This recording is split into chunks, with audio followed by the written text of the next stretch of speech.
This is the Sales Gravy Podcast. It's Wisdom Wednesday, where you drive the agenda.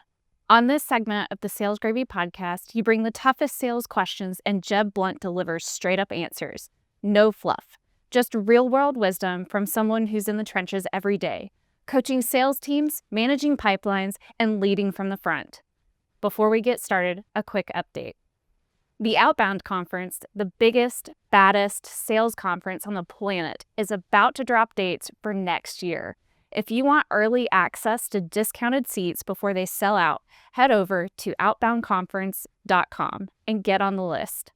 Now let's take the next caller. Next up is Kyle Jager, calling in from Ontario with a question every sales leader has wrestled with.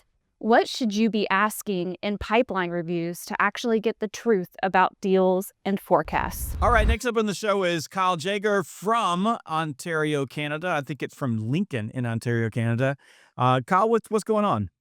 Hey, Jeb. The other week I was listening to your episode on chasing pipeline multipliers, and it got me thinking, what kind of things and questions can sales leaders be doing to inspect the true quality of their reps' pipelines? There's kind of the standard questions like MEDDIC and BANT, but what things can they be doing to kind of understand the intuition and the sales EQ that's involved in the deal? Have you seen things that are successful to kind of uncover the true quality of deals? I'm glad that you're tying back to that answer that I gave on the pipeline multipliers. When I'm working with sales teams and I'm doing pipeline reviews, what I'm typically looking for to begin with are next steps. So if someone says, I've got this in the pipe, tell me a little bit about it. Like you said, you can use MEDDIC or BANT, or we've got, I've got Wolf is one, the frameworks that I use in contractual type organizations or contractual type sales. But you can use one of the core qualifying methodologies to ask questions about what do you know about the stakeholders, where, what's their urgency, what's their timing, all of those things. And you should ask those questions as a leader, not just in pipeline reviews, but when you're doing deal reviews, when you're in the hallway, when you're on phone calls and they're talking about deals, you should be always asking to check, have they completely qualified the opportunity? But my number one question for salespeople is, tell me about the next step. Now, I'll back you up and take you into the sales gravy pipeline. So if you were to go into our pipeline and you were to pull it all the way out, the way that we'll typically run our pipeline is we look at our pipeline on a 90-day rolling schedule. So we're looking at it inside a quarter. And when you pull it out, we look at how many dollars has the salesperson tagged to it, what is the probability that they've tagged to it, and when is it going to close? We know those dates. And then what is the next step? The first thing I look at is next step. I don't look at the other things. I just look at next step. Now, those other things matter, don't get me wrong, but I'm looking at the next step. And that's what I'm asking questions about. I'll say, all right, tell me a little bit about this deal. And you go, blah, blah, blah, blah, blah, blah, blah, blah, blah. And I go, great. What's the next step? And if you listen to reps talk about it, and I'm sure you've been in these meetings, they're like, well, they're going to go on vacation and then I'm going to call them. Or they said, call in a few weeks. And I'm like, okay, well, why is this in the pipeline? If you don't have a next step, deal's dead. What's the next step? How are they engaging with you?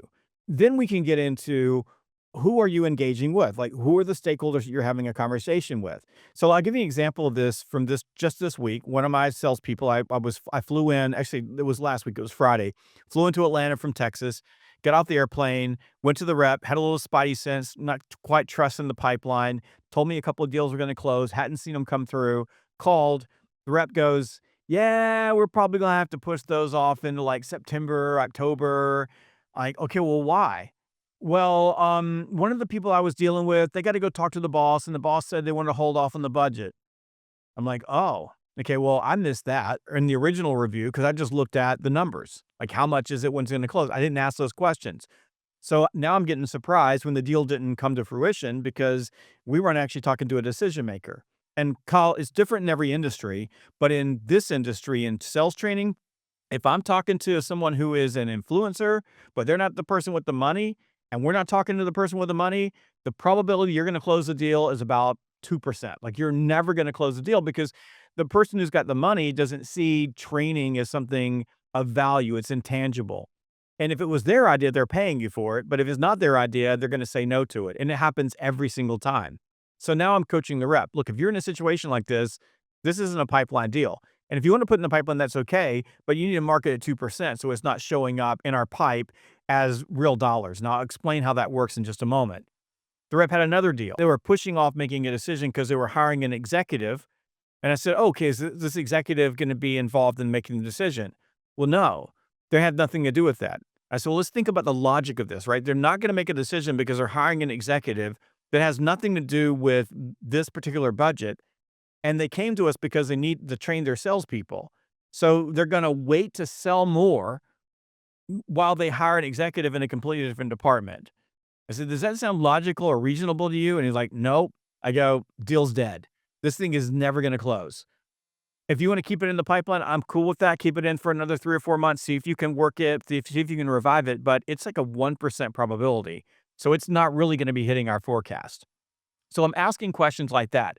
I'm getting deeper in. The key thing here is, what does your rep know about the deal? How deep are they? And then, is the stakeholder group engaged? Because 9 times out of 10, when you're looking at a pipeline, most of the deals are stalled. And those stalled deals are either going to be dead on arrival, you're never going to close them, or as a leader, perhaps, maybe you can intervene in a way that will help reinvigorate that deal, or maybe you can pull it out of the trash can, or maybe you can get a top-to-top meeting between one of your executives and one of their executives, which has worked for me at times. But that's what I'm looking for. Like the qualification questions, like the one that I missed about the decision maker, I make those mistakes. Everybody makes those mistakes. It didn't bite me too bad because I didn't wait till the end of the month to find out that I wasn't going to close the deal, but I felt a little foolish for not asking the question to begin with. But those are sort of basic, tickets to the game type questions. The big thing is, are they engaged? Are they matching your efforts? Are they showing up for demos? When you did the demo, did everybody show up? Are you only dealing with one person? Are you single siloed? Those are the type of things that you want to pull out of them. Now, why does this matter? The podcast that you were listening to about multipliers, one of the things I said is this idea of multiplying your pipeline is one of the number one reasons why most companies miss forecast egregiously.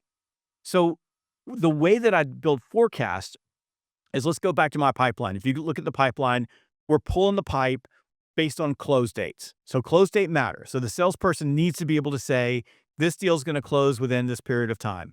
So during pipeline reviews, I'm either pushing them out or pulling them forward. Like, I'm having conversations with them. If they're pushing it too far out, I'm like, no, this thing needs to close now, and you need to get it closed by the end of the month, or you're not going to close it because time's not on your side. Or I'm saying, look, I don't think you've got a deal right now, but you can keep it in the pipeline, but you've got more work to do. So I'm constantly working on those things. But the idea is to teach them to be able to, as reasonably as possible, say, this is when I think this deal is going to close. Okay. It's not a perfect science, but at least we have that. So the pipeline is pulled based on deals that are going to close within this 90-day period. The next thing we're going to look at is the dollar volume. So now in pipeline reviews, I'll say, Kyle, why do you think this is going to be this much? What are we proposing? Many times I'll have a salesperson who will overestimate how much the dollar volume is going to be. So I'll find out that, like, they're proposing the kitchen sink. So then now we get in deal strategy. So you start asking questions around, like, what's the easiest thing for them to buy? Are we going to overwhelm the stakeholder group with something that's either too big or too much, and then they don't make any decision at all? Because when people get overwhelmed, they don't make a decision. Are you underestimating what the value should be? Are we underpricing this? So I'm having basic questions around that, but I need to get that dialed in, because if you don't get your revenue volume, like the dollar volume, or whatever country you're in, if you don't get the money right, your forecast is going to be off, because you're forecasting an amount of sales, not the number of deals they're going to sell, but the amount of those deals to the top line. That's something that you have to teach over time. You have to dial it in. You have to constantly calibrate. You have to work with your salespeople on that. You have to look at the CRM and make sure that they're making those adjustments. A lot of cases we're adjusting up, not down, but I need to make sure that that's right. And then finally, it is the probability. Now, this is important. Most companies forecast based on the stage. So they say, if we're in discovery, then it's 40% of the way there. If we're doing demo, then we're 60% of the way there. If we're in first time of appointment, we're 30% of the way there. I get why they do that, because it's easy, right? You don't have to actually work at it. You put those things on stages, you multiply it times your revenue, and you go, okay, that's my forecast. You're going to miss forecast if you keep doing that. Just because you're in discovery does not mean a deal is going to be 40% of the way there. It means you're 40% of the way through the process, but it doesn't mean that the probability that it's going to close in this time period, right? So the thing is, the closing in this 90-day period doesn't mean that it's going to work out. So what do? We want to sit down with the rep, and as we're asking these questions about decision makers and engagement and all the things that we know, and are they matching our effort, and what's the competitive set? Like, what are our competitors doing? What's their motivation? As we're asking those things, we're collaborating with the rep on what's the probability that this deal is going to close. So, for example, the deals that my rep says, well, they're not quite ready now, and here's the reasons. I said, if you want to keep them in the pipe, I think they're dead, but you want to keep them in the pipe, move them to 2%. Because at 2%, they're not going to mess up my quarter. And by the way, go ahead and push them out a little bit further. I let the rep put that percentage in. We monitor it, and we're constantly talking about it, pushing it forward, pulling it back. Nothing's 100% until we got money in the bank. And then we take the percent of probability, real probability, not stage probability, against the real dollars in that quarter, and we build forecasts from that. And by doing this, what I'm teaching reps is, through the coaching through the pipeline, is how to be more aware, how to be more strategic, how to be more discerning, less delusional about where they are, so you can't be delusional and successful at the same time. And so it's more of a holistic process of bringing them together, but that system works. The difference is, if you want to run that system as a leader, you actually have to be a leader. Like, you have to be engaged. You have to ask the questions. You got to run regular pipeline reviews. You got to sit down with your reps. You got to do deal reviews, and you got to recognize that it's not going to stop. Like, you should be having these conversations all the way until you have the deal, in the bank. And by the way, if a deal isn't going to close, sometimes you got to beat your rep off of it. Sometimes you got to say, look, you got to let this go, take it out of the pipeline, turn it into a prospect, come back to it another time. But I don't want to talk about this anymore. Let's go focus on something else, so that your reps aren't holding on to things that are not going to close and using that as an excuse not to go out and prospect for more. Does that answer your question? Yeah, no, that's perfect. Thank you. Well, thank you a lot. I appreciate it. This is a great question. If you've got a question for the show, go to salesgravy.com/ask and submit the form. One of our producers will reach out to schedule your segment with Jeb.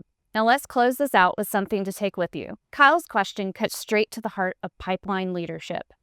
Because let's face it, too many pipeline reviews are just calendar meetings. We go through the motions, check the CRM, nod along to updates, and move on. But leadership isn't about checking boxes. It's about coaching with precision and asking the kind of questions that make people pause, reflect, and step up.